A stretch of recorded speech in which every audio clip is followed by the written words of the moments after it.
కర్నూలు నుంచి హైదరాబాద్ వెళ్తున్న RTC express bus Pebbair సమీపంలో అదుపు తప్పి బోల్తా పడిన ఘటన 30 మందికి పైగా గాయపడ్డారు. సమాచారం అందుకున్న స్థానికులు పోలీసులు వెంటనే సహాయక చర్యలు చేపట్టి క్షతగాత్రులను పెబ్బేరు ప్రభుత్వ ఆసుపత్రికి తరలించారు. ప్రమాద స్థలానికి చేరుకున్న అల్లంపూర్ ఎమ్మెల్యే విజయుడు స్వయంగా సహాయక చర్యల్లో పాల్గొని గాయపడిన వారికి త్వరితగతిన చికిత్స అందేలా ఏర్పాట్లు చేశారు. పోలీసులు ఘటనపై దర్యాప్తు కొనసాగిస్తున్నారు.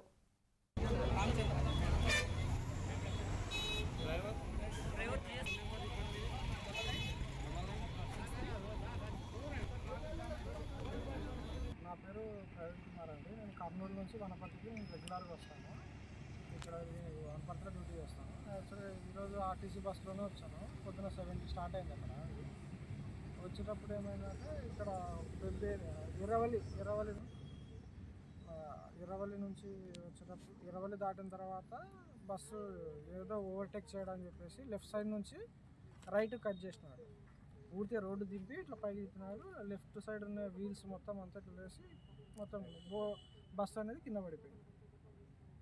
సో ఇంకా మేము వెంటనే బ్యాక్ సైడ్ గ్లాస్ పగలగొట్టుకొని బయటికి రావడం అనేది. మిడిల్లో బస్సు అటు కాకుండా ఇటు కాకుండా మధ్యలో కూర్చున్నాము. ఇంకా నా పక్కన ఉన్న వాళ్ళని కూడా కొంచెం లేపేసి తర్వాత నేను బయటకు వచ్చేసాను. బస్సులో ప్యాసింజర్ ఫుల్గా ఉన్నారండి. నిలబడుకొని వచ్చారు ప్యాసింజర్స్.